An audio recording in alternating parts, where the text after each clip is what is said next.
Close your eyes and imagine this: a road built by giants, not metaphorically, not in legend alone, but standing there, cold, real, ancient, stretching into the sea. On the northern coast of Ireland, where the Atlantic breathes in long, patient waves, there is a place that should not exist. A place where the earth looks engineered, perfect, mathematical, impossible. They call it Giant's Causeway. But what if that name is not just a story? What if the road was not built to connect lands, but to connect worlds? Tonight, you are not simply listening to a bedtime story. You are walking there, under a sky the color of fading silver, with the scent of salt in the air, and something else, something older, watching. The wind is calm, too calm, as if the ocean itself is holding its breath.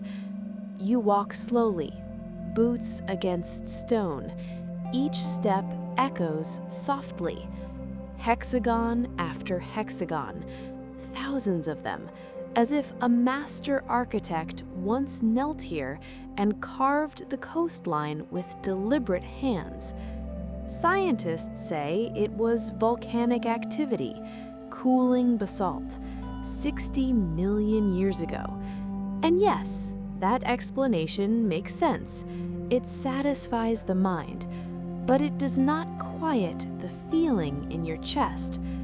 Because when you stand there, alone, at twilight, with no tourists, no cameras, no voices, only wind and stone, you do not feel geology, you feel intention. And that is where our story begins.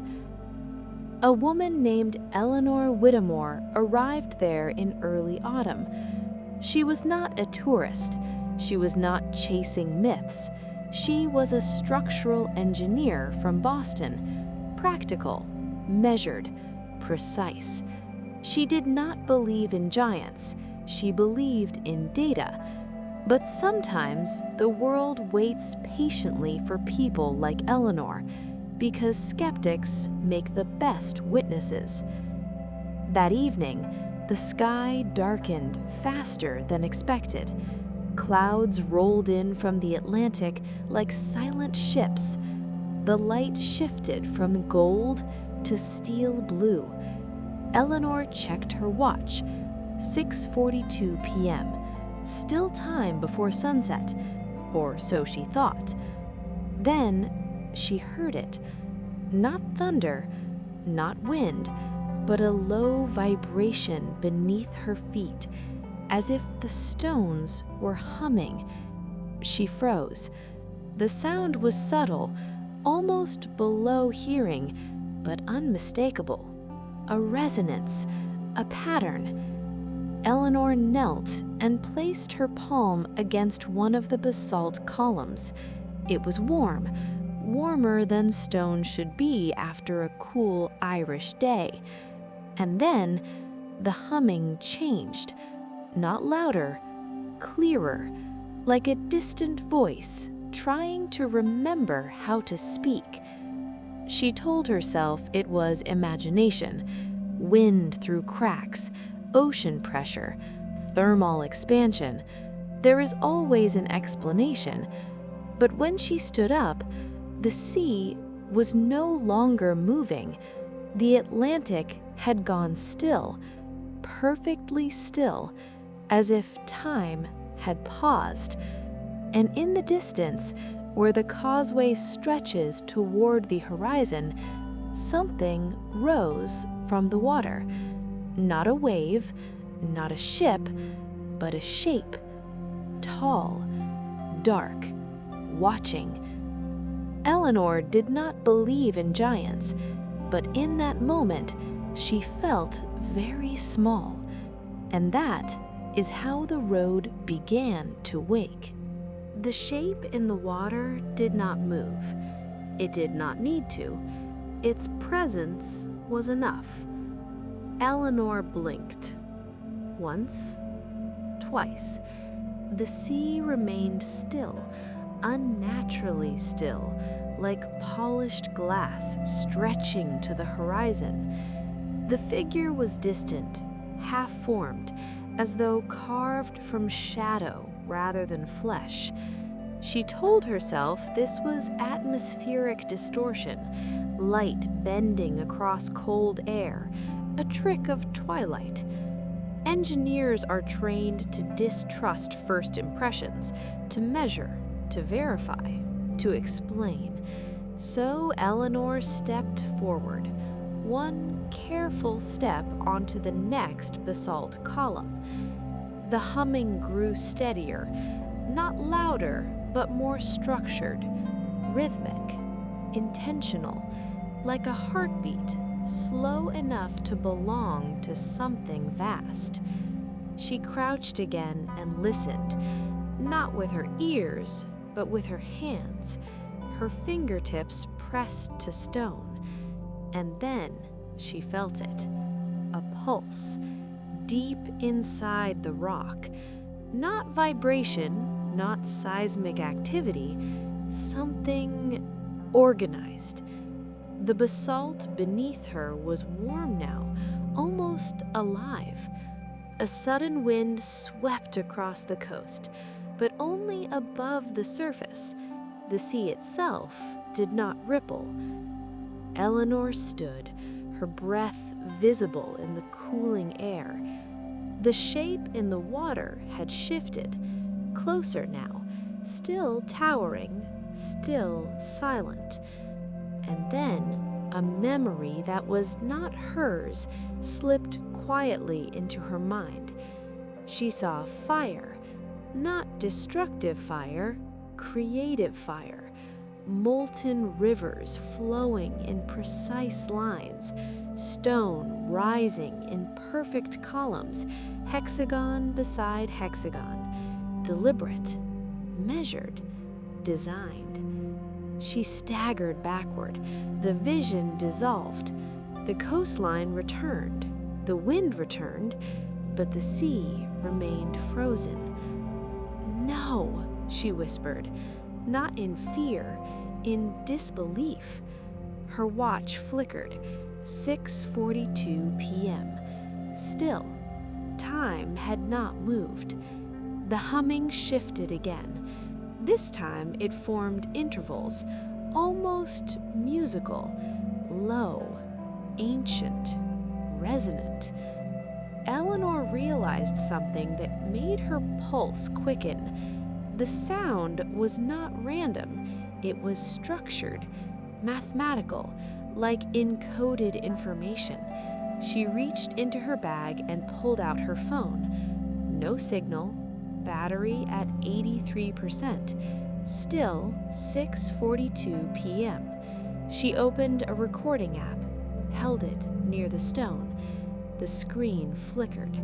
Lines of static morphed into patterns, geometric patterns, repeating sequences. Her breath slowed because she recognized the ratios. They were not arbitrary. They matched structural load distributions, golden proportions, fractal symmetry. This was not geology alone. This was architecture. The figure in the water took one step forward. The sea did not break. It parted silently, as though honoring passage. Eleanor felt no urge to run. Strangely, she felt invited. Another memory surfaced, this one clearer. A bridge between lands, Ireland to Scotland, stone across water, not for conquest, not for war, but for dialogue. Not giants of bone and muscle, giants of scale, giants of time. Beings who measured centuries as humans measure minutes. The humming softened, the air warmed. The columns beneath her began to glow faintly from within, a deep amber light, like embers under ash. The sky above darkened into indigo. Stars appeared, but they were wrong, subtly wrong, shifted, rearranged. Eleanor looked up and felt her certainty dissolve. Constellations she had known since childhood were gone. In their place, new patterns, lines of light forming hexagons, mirroring the stone below. The road was not merely stretching outward, it was aligning with something beyond the earth. The towering figure stopped at the edge of the visible causeway, its outline clearer now. Not monstrous, not violent, but immense, carved from night itself, a presence older than memory. And then it spoke, not in words, in resonance, in vibration that moved through stone into bone. Eleanor understood without translation. The causeway was never meant to be permanent. It was a key waiting for a mind that could hear it. And tonight, after 60 million years, it had found one. The sea began to move again, slowly, like a breath returning. Time resumed. Her watch ticked to 6:43 p.m. The figure remained, waiting. Eleanor realized she had a choice: step back into the ordinary world, or step forward onto the part of the road no human had walked in ages. She looked down at the glowing hexagons beneath her feet, warm, steady, alive, and she took one step toward the horizon. The next step felt different. The stone beneath Eleanor's boot was no longer cold. It carried a steady warmth, like sun-touched granite at the end of a long summer day. She did not look back, not at the cliffs, not at the dark shoreline, not at the ordinary world waiting behind her. Ahead, the causeway stretched farther than it ever had before, farther than maps allowed. The hexagonal columns extended into the Atlantic like a perfectly measured spine, rising, falling, adjusting to an unseen rhythm. The towering figure stood to her right now, close enough that she could sense its scale. It was not made of flesh. It was not made of stone. It seemed formed from gravity itself, dense, quiet, endlessly patient. Another resonance moved through the air, this one softer, almost like a whisper carried through deep water. Eleanor felt no fear, only expansion, as though her thoughts were becoming larger to fit the space around her. The sea began to change, not with waves, but with light. Beneath the still surface, soft currents of silver moved slowly, like galaxies seen from above. She realized something profound. The ocean was not reflecting the sky was reflecting the ocean. The stars above shifted again, forming slow spirals, aligning with the columns beneath her feet, heaven and earth mirroring each other through geometry. She stepped forward again, and the horizon opened, not split, not shattered, opened, like a doorway remembering how to unfold. Beyond it, there was no darkness, there was depth, layer upon layer of twilight blue, soft, endless, inviting. The figure beside her lowered slightly, not bowing, acknowledging, and then the resonance changed into something unmistakable, a question, not in language, but in meaning. Will you continue? Eleanor closed her eyes for a moment. She thought of Boston, of steel bridges, of deadlines, of conference rooms with glass walls and artificial light. She thought of numbers, of calculations, of the comfort of certainty. Then she thought of this, a road built with impossible precision 60 million years ago, a sea that could pause time, a sky that rearranged itself in answer to stone. Certainty felt smaller now. She opened her eyes. "Yes," she whispered. The moment she answered, the causeway shifted again. The columns rose higher, forming a gentle incline, like steps leading somewhere above the horizon. The ocean below deepened in color, midnight blue, then indigo, then a shade beyond names. As she climbed, she noticed something subtle. The hexagons were no longer uniform. Each one carried markings, fine lines, symbols, etched within the basalt. Not random cracks, not erosion, intentional patterns. She knelt and traced one symbol with her fingertips. The moment she touched it, another memory unfolded. She saw beings taller than mountains, not physical, not bound by gravity, architects of energy, shaping matter the way humans shape clay. They were not conquerors. They were gardeners, cultivators of worlds. The causeway was not built to cross the sea. It was built to stabilize something, to anchor a young planet still cooling from chaos. Ireland, Scotland, Greenland, the North Atlantic were once points in a larger design, nodes in a planetary lattice. The basalt columns were conduits. Eleanor inhaled slowly. The air here felt lighter, charged, alive.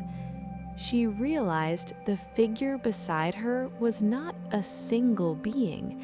It was an interface, a manifestation of something far greater that could not fit inside human perception. And still, it waited. Ahead, the steps ended at a vast platform suspended above the sea, perfectly circular, perfectly still. At its center stood a single column taller than the rest, glowing faintly, breathing with the same slow rhythm she had first felt beneath her hands. The key had brought her to the lock. Behind her, the world she knew seemed impossibly distant, small, quiet, sleeping. Ahead was not danger, not destruction, but revelation. The resonance asked again, not with urgency, with patience. Will you see what was meant to be remembered? Eleanor stepped onto the circular platform, and the sea finally began to move, slowly, gently, as if applauding her choice. The central column brightened, not blinding, not harsh, but warm, like the first light before dawn. And as she placed both hands upon its surface, time did something extraordinary. It widened. Time did not stop. It expanded, like a breath held for millions of years and finally released. The moment Eleanor's hands rested on the glowing column, the warmth traveled upward, through her palms, through her arms, into her chest, not burning, not overwhelming, simply opening. The platform beneath her became transparent, not disappearing, becoming clear, like glass made from starlight. Below, the Atlantic no longer looked like water, it looked like depth itself, layered, dimensional, endless. The towering figure dissolved gently into particles of shadow and light, not gone, integrated, everywhere. The column pulsed once, slowly, then again, and Eleanor saw, not with her eyes, but with understanding. She saw Earth as it once was, molten, restless, unstable, a young world cooling in darkness, continents shifting like thoughts trying to settle, oceans forming from steam and silence, and she saw them, the architects, not bodies, not faces, but immense fields of awareness, conscious structures woven through gravity and time. They did not invade, they did not rule, they calibrated. Where the planet trembled too violently, they placed resonance. Where instability threatened collapse, they embedded geometry.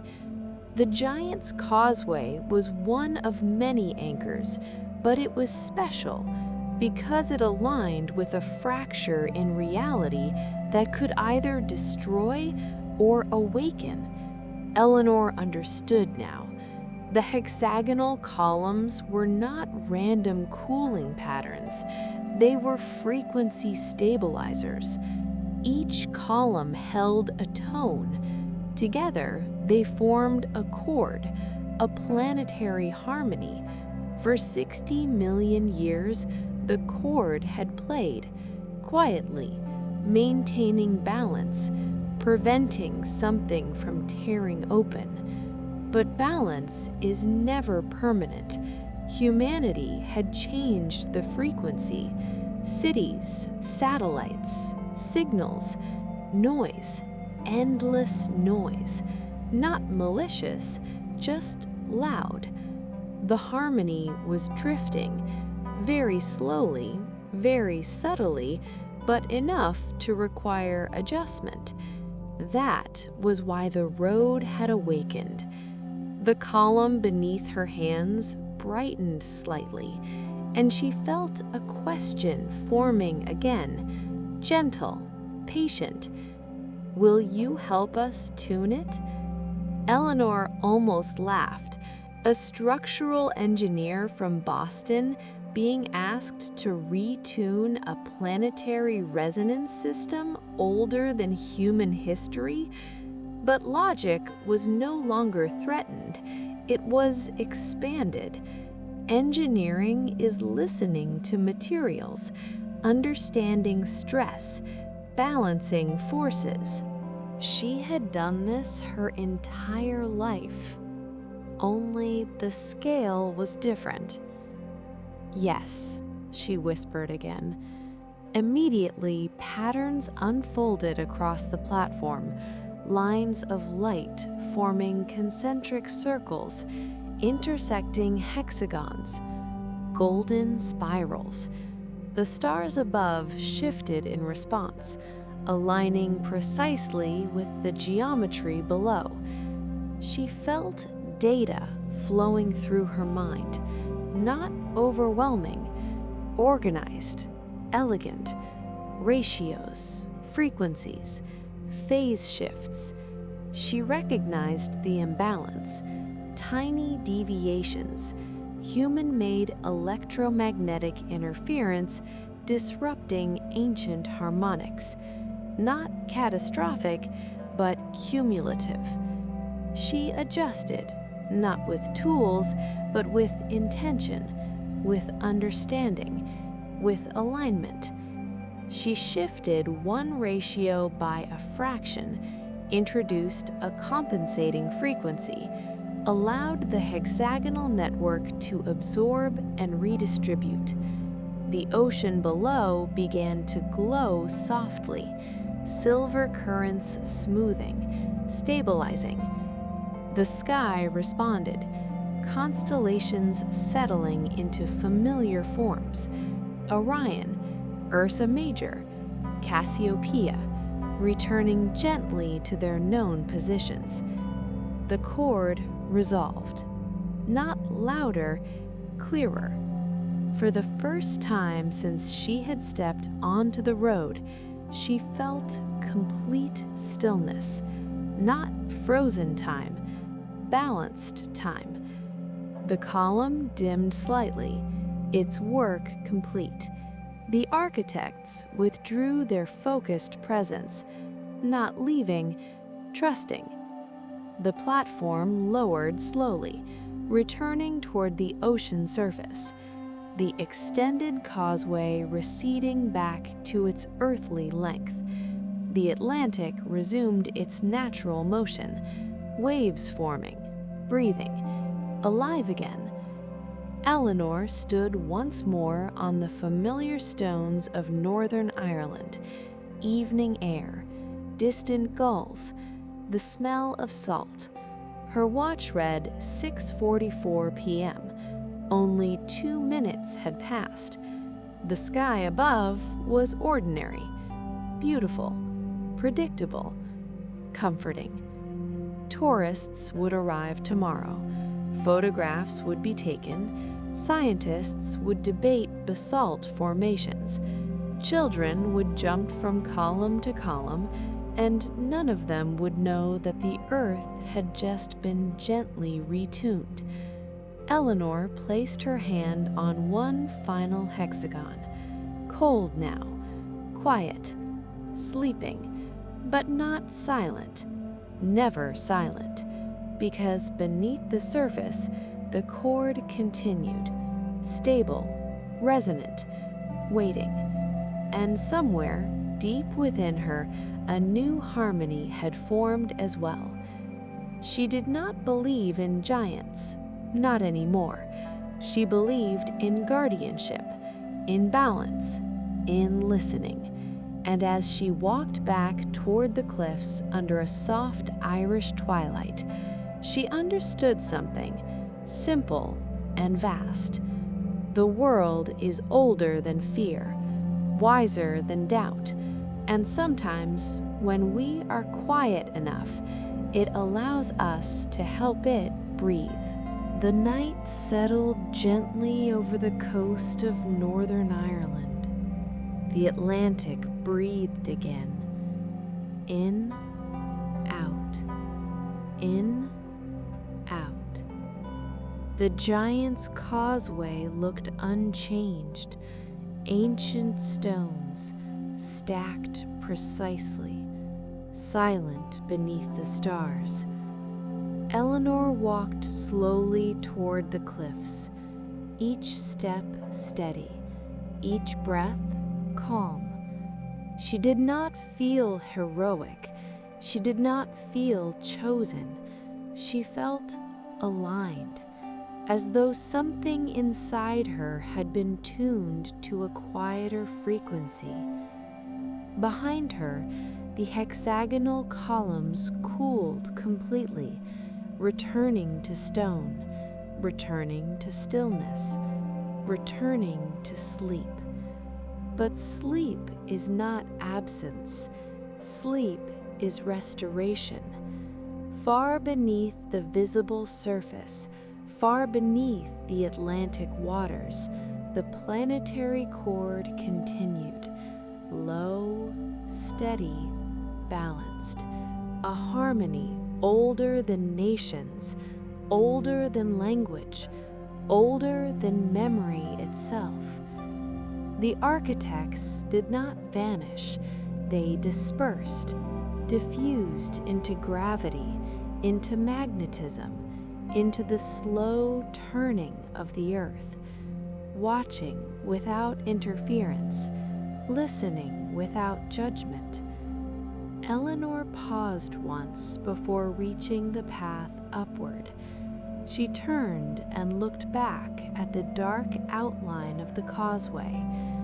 For a moment, the stones seemed ordinary. Tourist brochures, travel documentaries, scientific diagrams. And yet she knew, not a secret to be told, but a truth to be carried. Some structures exist, not to impress us, but to stabilize us. Some roads are not meant for traffic, they are meant for alignment. The wind brushed gently against her coat, cool, fresh, real.